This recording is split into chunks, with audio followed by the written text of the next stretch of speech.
Este espacio está reservado para personas decididas a recuperar su salud, donde Leire y Oscar comparten información que te ayudará a mejorar tus hábitos alimentarios para mejorar tu salud y bajar de peso.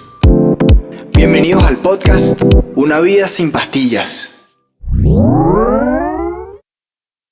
El día de hoy les traemos un episodio muy interesante porque vamos a conversar acerca de la diferencia que existe entre la glucosa en sangre y la insulina basal, que es otro valor que se puede medir en un laboratorio y que nos indica exactamente cómo está funcionando nuestro cuerpo en cuanto al procesamiento y digestión de todo lo que comemos en nuestro día a día. Quiero empezar el episodio diciéndoles que el día de hoy van a aprender la diferencia entre la glucosa, la insulina. También Leire va a comentar acerca de la hemoglobina glicosilada, que es otro valor que conocemos. Y al final del episodio les vamos a dejar un test de salud metabólica para saber si son o no propensos cada uno de ustedes desde su hogar, sin necesidad de ir a un médico o a un laboratorio, si son propensos a ser o no resistentes a la insulina. Voy a comenzar el día de hoy explicándoles lo siguiente, para entrar en contexto y ubicarnos. Todos los que estamos viendo este video hemos ido a un laboratorio y hemos medido probablemente de forma anual algunos valores que nos indican cómo va nuestra salud. Generalmente asociamos, por ejemplo, el colesterol en sangre como un valor que refleja nuestro riesgo cardiovascular. También la glucosa es un número importante y sabemos que probablemente algunos de nosotros, si no estamos en una situación de diabetes tipo 2, el médico quizás nos ha asomado que estamos muy cerca de estar en una situación de prediabetes. Lo primero que debo decirle sobre eso es que estar en esa situación no es normal. No debes estar en esa situación. Y hay mucho que puedes hacer desde el punto de vista de lo que comes todos los días para evitar estar en esa situación. Porque ninguno de nosotros, salvo casos muy específicos, nacimos prediabéticos ni con diabetes tipo 2.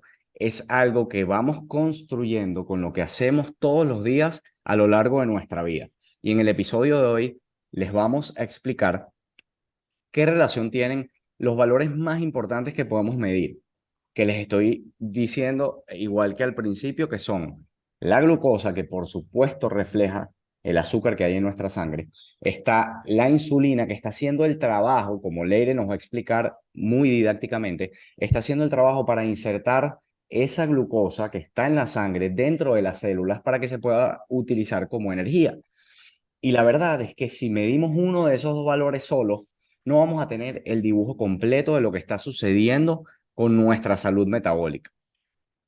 Quiero entonces, Leire, darte la palabra para que nos expliques de qué se trata este tema de la insulina, que puede ser nuevo para muchos de nosotros, porque no es lo que solemos escuchar. Solemos escuchar de nuevo sobre el colesterol, el LDL, que supuestamente es el colesterol malo, el HDL, que supuestamente es el colesterol bueno. Escuchamos, por supuesto, y todos estamos aterrados ante los triglicéridos, pero este tema de la insulina es nuevo para muchas personas.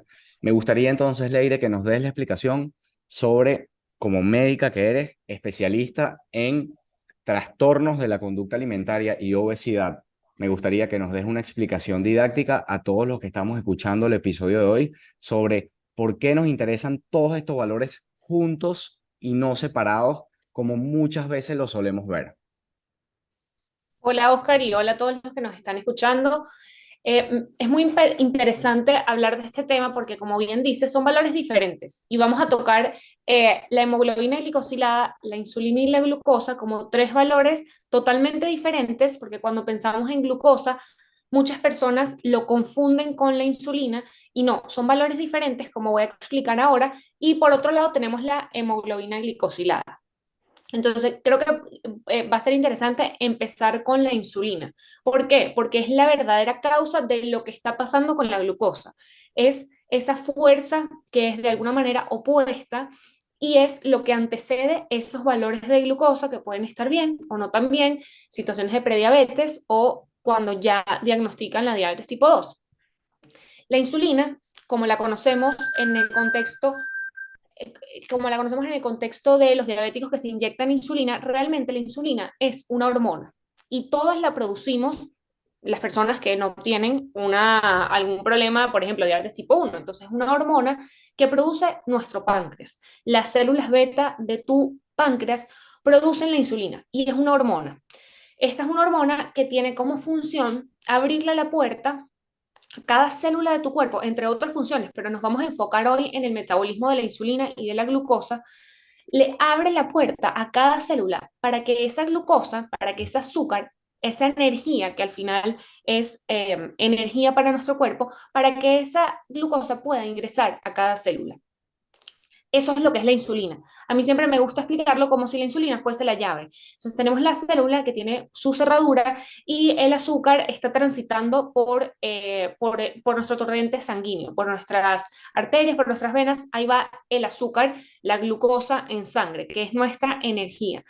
Va circulando y ante cada célula de nuestro cerebro o de nuestro intestino, de nuestro estómago, cada una de las células de nuestro cuerpo necesita esa glucosa, pero no va a poder ingresar a la célula si no viene la insulina, la hormona, y abre como si fuese la llave. En esta analogía que estamos haciendo de llave y cerradura de puerta, le va a dar la entrada para que esa glucosa pueda ingresar a la célula y para que pueda ser utilizada como energía. Esa es la primera parte, la insulina. Ahora, ¿podemos medir la insulina? Sí, a manera práctica. Todo lo que acabo de explicar es lo que pasa a nivel interno, pero podemos medir la insulina. Podemos ir al laboratorio que nos midan la insulina. Por otro lado, totalmente diferente, tenemos la glucosa, que comúnmente lo conocemos como el azúcar en sangre. Le decimos así, pero realmente es la glucosa. Ahora, ¿de dónde sale? Es muy importante entender de dónde sale esa glucosa, que en definitiva está en la sangre y que, como expliqué, necesita de la insulina para ingresar a cada célula. Esa glucosa, ese azúcar en sangre, puede venir de dos fuentes. Uno, de lo que comemos, de los carbohidratos, de las proteínas en menor proporción, pero básicamente los carbohidratos, cuando hablamos de macro y micronutrientes, o puede venir de nuestro hígado. Nuestro hígado también sabe producir glucosa. Es decir, tenemos esas dos fuentes de glucosa, tanto alimentación como gluconeogénesis, que es este proceso por el medio del cual el hígado produce glucosa. Independientemente de la fuente de azúcar, de glucosa, obtenemos esos pequeños bloques de energía y que necesitamos de la insulina, de esa hormona, para que la glucosa pueda realizar su función última, que es proporcionarnos energía. Entonces, estos son los dos primeros valores que podemos medir en sangre, podemos medir el azúcar, la glucosa y podemos medir la insulina. Ahora, el tercer valor al que hicimos referencia es la hemoglobina glicosilada. La hemoglobina glicosilada es el promedio de la glucosa en sangre los últimos 3 meses. Y ahí dejo eso. Oscar, no sé si quieres agregar algo con respecto a estos tres valores de manera práctica en el día a día, que muchas personas lo confunden. Son tres valores aislados, los repetimos para que si tienes alguna duda te pueda quedar claro. La glucosa, que la podemos medir antes de comer, se conoce como glucosa en ayuno, o la podemos medir después de comer, glucosa postprandial, y podemos medir la insulina. También podemos medir esa hemoglobina glicosilada para que nos dé un promedio de cómo se está moviendo esa glucosa en nuestra sangre los últimos 3 meses, específicamente cuando hablamos de hemoglobina glicosilada. Sí, Leire, una de las prácticas que tenemos en Sin Pastillas cuando atendemos a personas que quieren sanar sus síntomas crónicos con su alimentación es que les enseñamos cómo ejercer eso que llamamos medicina preventiva, que muy poco se practica en la calle. Digamos, tenemos profesionales de la medicina que atienden emergencias, pero realmente es muy difícil medir cómo se puede prevenir una enfermedad. Digamos, cuando tú no ves algo, no lo notas. Entonces, digamos, muy difícil ir al médico para decir, yo quiero, doctor, nunca enfermarme. Nadie va al médico para eso. Todos vamos al médico cuando tenemos algún tipo de síntomas que nos preocupan. Entonces, esa medicina preventiva es lo que nosotros, Leire, siempre hacemos referencia, que tenemos que encargarnos nosotros de ella, porque es nuestra labor. y la podemos hacer muy fácil desde casa con algo tan sencillo como por ejemplo un glucómetro, que es lo que utilizan los diabéticos para saber cómo está su glucosa. Fíjense que el glucómetro, a pesar de que asociamos la diabetes con la insulina, el glucómetro es para medir la glucosa, que es el nivel de azúcar en sangre. Y lo que tratamos de hacer con eso es ver simple y sencillamente el impacto de lo que tiene lo que estamos comiendo en nuestro cuerpo. Porque si estamos midiendo la glucosa después de comer, estamos viendo el efecto que tuvo lo que comimos justo antes. Y si la medimos en ayuno al día siguiente, también estamos viendo cómo nuestro cuerpo pudo procesar eso que comimos la noche anterior, que incluso nos acostamos a dormir, pasamos 6, 8 horas durmiendo y podemos incluso, si nuestro cuerpo no está funcionando bien, Leire, ahí es que empiezan a verse valores que preocupan. Bueno, pero ¿por qué tienes el azúcar en 110 si dormiste y tu cuerpo tuvo 8 horas para digerir lo que comiste? Bueno, porque el problema, y ahí viene el punto, Leire, y me gustaría que ahondaras un poco más sobre esto, el problema no es la glucosa en sangre. La glucosa en Ujú. sangre es la consecuencia de lo que está pasando.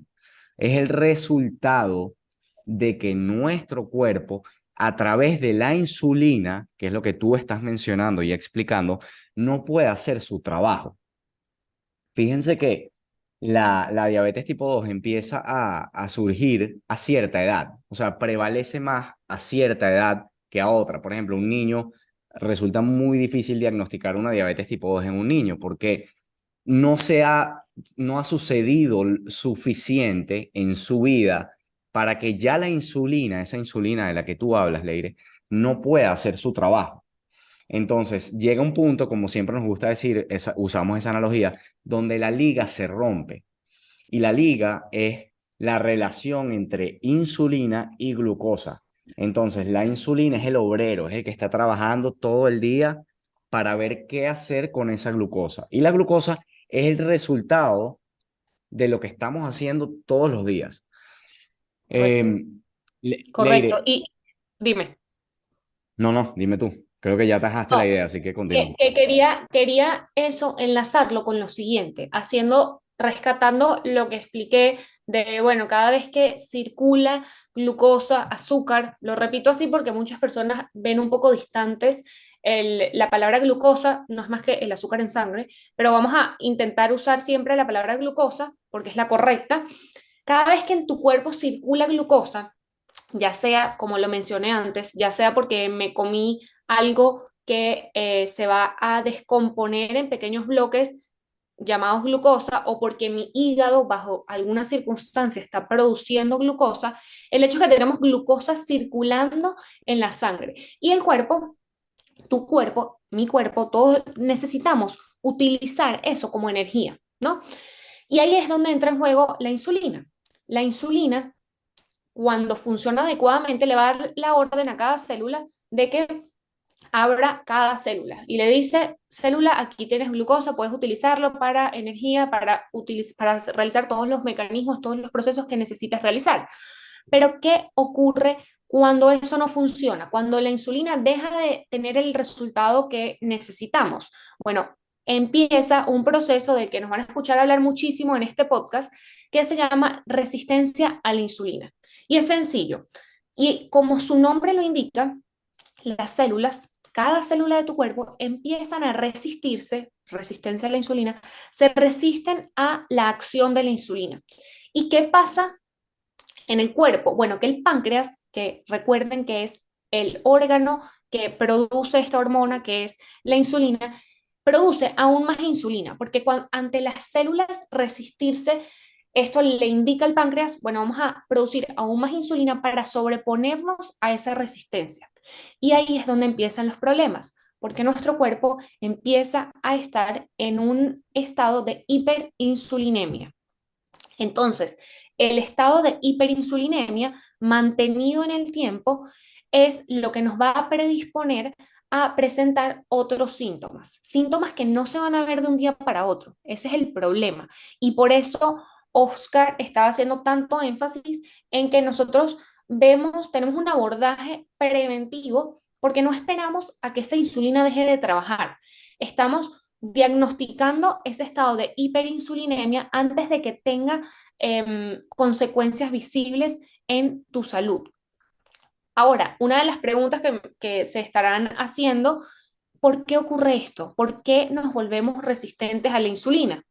Bueno, nos volvemos resistentes a la insulina por dos cosas importantísimas y eso lo al final vamos a concluir que son parte del abordaje para poder revertir la resistencia a la insulina, porque se puede revertir, y es que nos volvemos resistentes a la insulina por un exagerado consumo de carbohidratos muy procesados y aceites vegetales.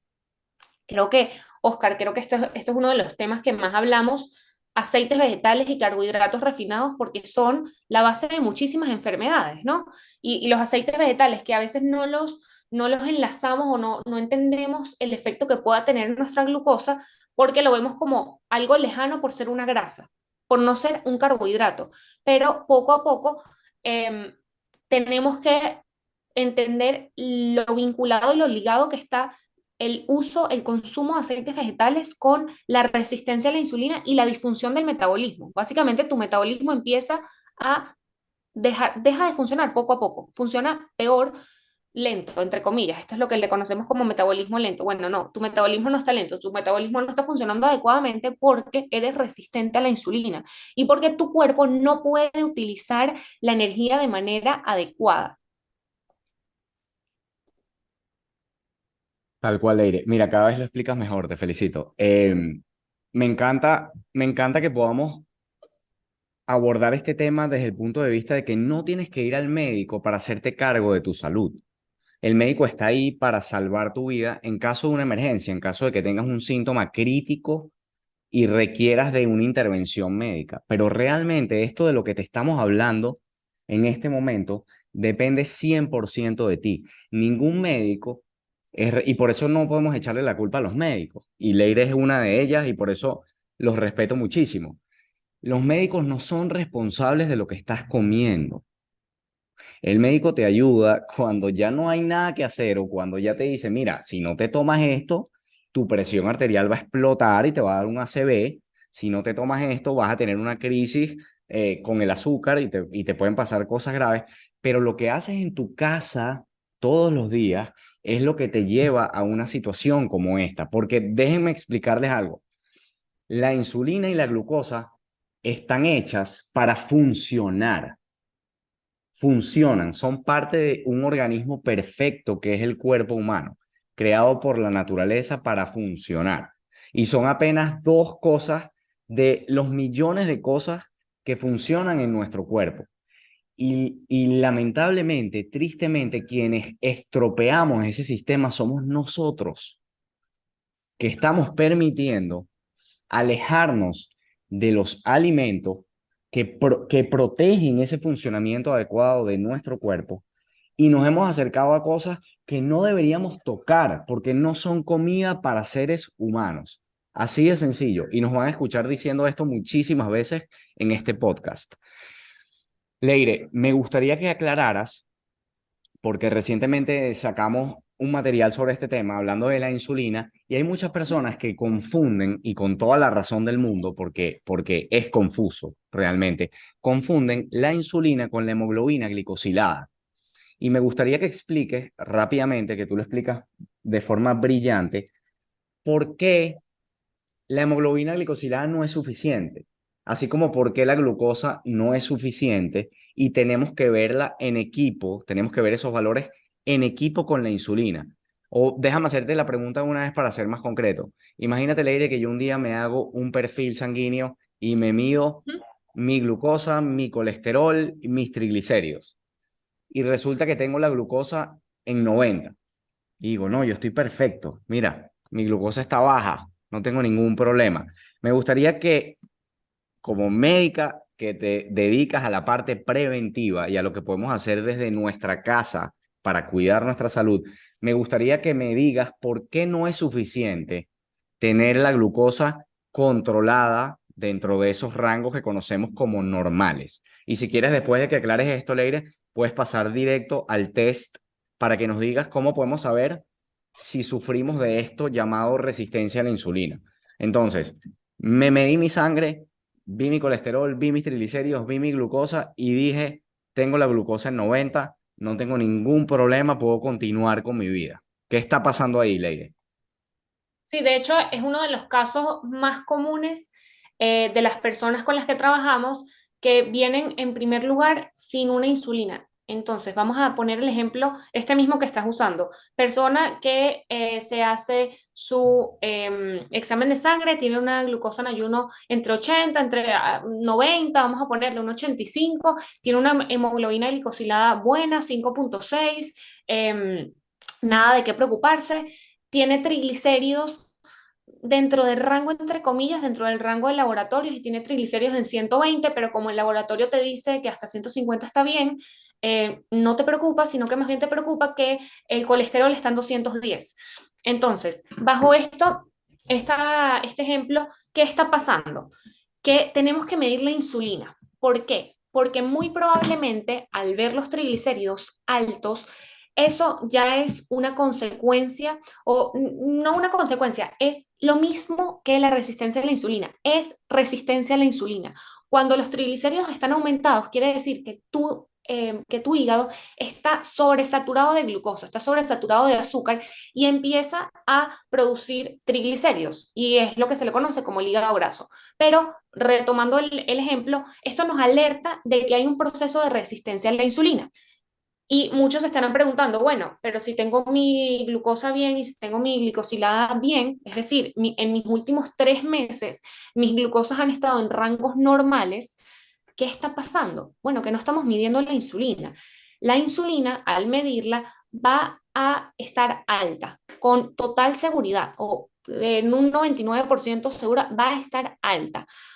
¿Y qué está pasando? Que tu cuerpo está bajo un proceso de resistencia a la insulina y hay una hiperinsulinemia compensatoria. Tu cuerpo necesita, tu páncreas está sobreproduciendo insulina para mantener los valores de glucosa donde deberían estar. Pero esto no es algo positivo, esto simplemente es cuestión de tiempo de que se rompa la liga, como Oscar dijo hace un momento, se va a romper la liga eventualmente y estamos en un estado de hiperinsulinemia que no es nada positivo, déjame decirte, porque la insulina es una hormona anabólica, básicamente hace que todo crezca. Entonces, esos kilos de más que tú dices, bueno, nada, son 2, 3 kilos de más, sí importan, porque no es por culpa de no hacer ejercicio, es por culpa de que tu metabolismo no está funcionando adecuadamente. Y lo que hoy son 2, 3 kilos de más, en 10 años, en 15 años, va a convertirse en diabetes tipo 2 o probablemente en hipertensión, porque esa misma insulina que hace que todo crezca,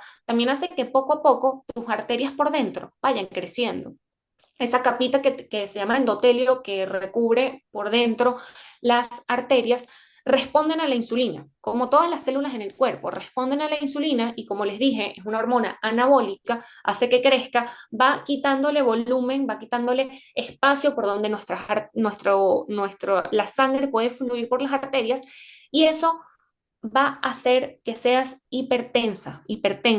No es la sal, ahí me fui un poco, pero lo que quiero transmitirles es que ese estado de hiperinsulinemia que no diagnosticamos porque vemos la glucosa normal, es decir, la glucosa menor a 100 en ayuno, y vemos una glicosilada, es decir, un promedio de los últimos 3 meses en valores normales, no me están dando el panorama completo.